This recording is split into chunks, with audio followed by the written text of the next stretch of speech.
So I wasn't thinking of asking you this, but as we've come from that, this comes from man. This moral code comes from your mind. So then, where in this system, something like abortion? Now you're protecting the individual. This has all been about the individual. Yeah. So what is in the womb, that child is an individual, and yet you want the government out.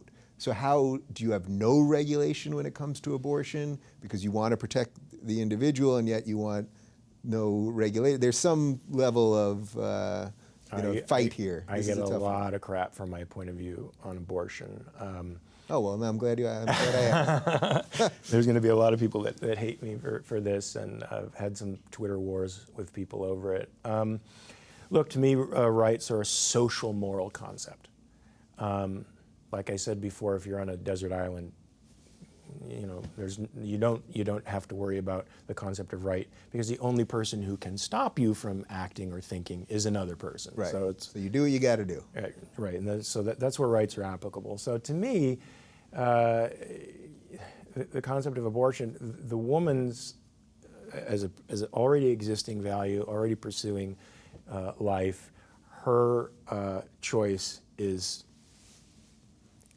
pretty much all that matters. And until the child is born, when it's now in a social environment, when its needs have to be met amongst people, then it has rights. So to say that rights begin at birth is a controversial thing for people, because they change the equation to life. When does life begin? Right. Lots of things have life and not rights, and so. As far as I'm concerned, it's applicable to a separate, individuated being in a social context. Right. I guess this is one of the ones where people, everyone wants a purity test. You see this with every political party now. It's like the Republicans want a purity test, which is why they'll talk about these rhinos, Republicans in name only.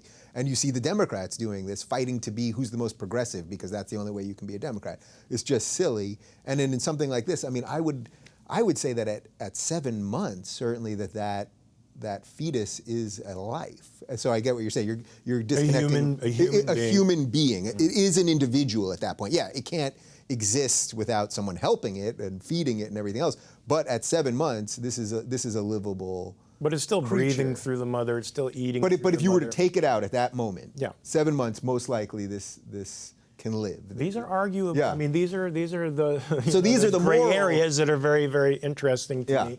I don't think that one should ban the procedure at that late stage, even though I think nature sort of compels you not to have an abortion procedure at that stage of things. It makes it extremely difficult and risky for the mother. So nature has the final sort of word on that. But I think bans are very risky. And at the same time, I think that forcing people who find abortion morally abhorrent to subsidize abortion or birth control or any other process that they find morally repugnant is morally repugnant itself. So, I mean, I think pulling federal funding from places like that is the beginning, believe it or not. I hate to align myself with folks that I disagree with on so many other levels, but I think it's the beginning of a stance on the protection of individual rights. Right, so that's funny. So in this case, you're aligning yourself with people that you probably have no agreement with in so many cases, like basically the Christian conservatives, right? Yeah. But that shows you how muddled our politics are, right? Yeah. That we don't really have clean lines anymore as to what anyone thinks. So you can be, just because you're against government control of all this, suddenly you're aligning yourself with the people that want to control abortion. Well, I think in our politics today, it's the authoritarian you like is not an authoritarian. But they still think that authoritarianism is good in some respects. And so unfortunately, you are going to fall on weird sides of the issues that are as they're currently presented. Yeah. So let's just knock down a couple of the controversial topics then. Okay. So drug war. I'm going to assume you are completely against the drug war. Yeah. Are you absolutely for legalization of everything? Completely legalize it, and let's just see what happens. Yeah. Is that? Yeah. That's it. Yeah. I mean, I think there was a time when these kinds of drugs that we're probably thinking about as illicit were legal and you could buy them over the counter, and there wasn't an epidemic that I know of of opiate abuse and cocaine addiction, heroin. There wasn't a systemic problem. Yeah. And even beyond that, you didn't create powerful cartels that have, that can actually determine the way countries are governed. Yeah. And that were pretty much animated by an ethics of violence, and you didn't subject people who wanted to procure these things to violence, which they are now, and because that's when you make a value that people want and have the ability to purchase, a black market item, you're just subjecting them to an element that is far more dangerous. And those people in this law enforcement part of the world that goes after drug folks, they could be used in far more efficient ways to keep us safe than putting people in jail and ruining their lives for just purchasing something that's outlawed. Right, and often they're addicts, which is basically a disease. I think it's classified as a disease. So you're punishing them. I mean, and then you're wasting state resources. I mean, it's coupled with a lot of stuff. So when would it be right to use state power? Is there any so if we were attacked, let's just say Canada starts lobbing missiles from Toronto into Detroit. Yeah. It would be appropriate to retaliate. It would be appropriate. And so to retaliate to the extent that you end the threat permanently. Not contain it, not marginalize it, and keep it somehow thriving, but eliminate it permanently, because the goal of retaliatory force is to protect the innocent.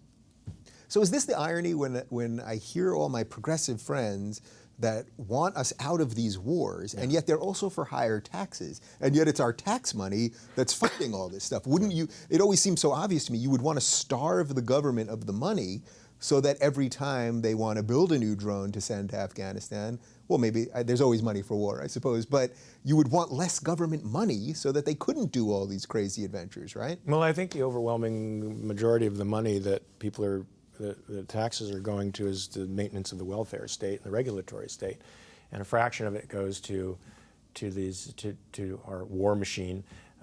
It's hard to tell where it goes, right? Though, like we is. hear all that, and they show us charts, and I'm always like, but there's always money for war. Like it just is always there. And that's unfortunate, because Yeah. I think that and of course it was a huge debate, of course, in the founding of our country, whether or not a standing army was an appropriate thing for a free country to have in its wings.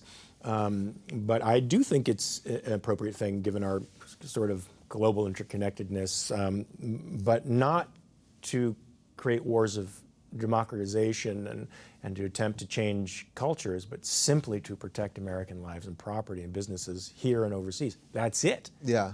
So if you became president tomorrow, knowing that we have these crazy situations, I mean, Iraq actually right now is pretty much worse than it's been at any point in the last 20 years.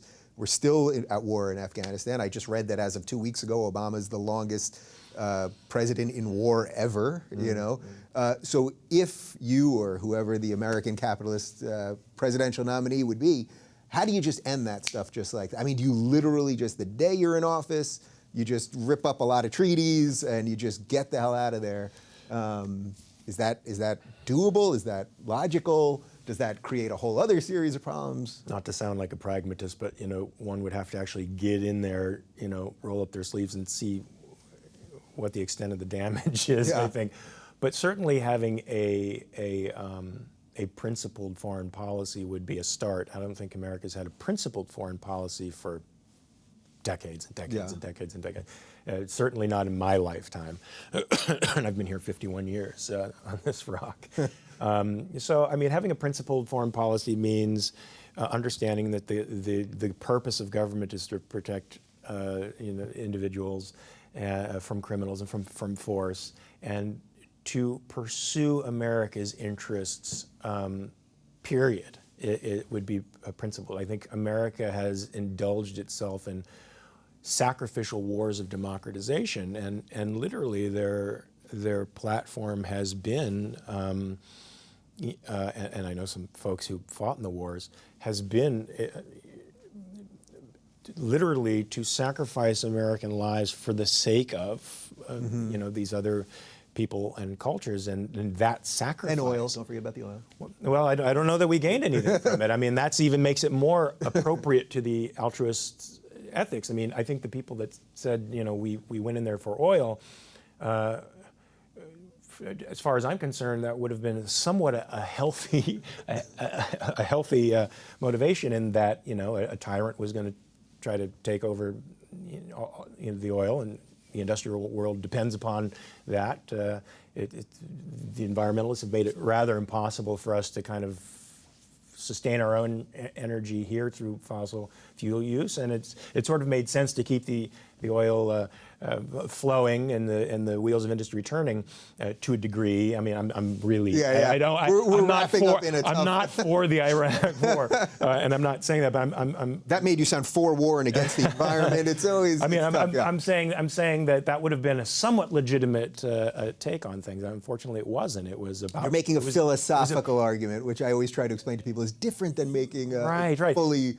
pragmatic. Right. It was about nation building, and we don't need to nation build anybody. We need to just protect American citizens. And that means always reacting, never initiating force against anyone. Isn't it funny, just to wrap up, that even as you were saying that your subconscious or whatever's back there is going, don't say something that somebody could construe the other way, which then goes all the way around to where we started, which is just this beast of political correctness, and we've got to crush it. The hour is gone, which I can't believe. Wow. Yeah, that was crazy. Yeah, we have done an hour, so this has been a pleasure, and we will do this again. Yeah. And I hope some of these ideas, I think they're I don't know, are they trickling up or trickling down, which would be the better way?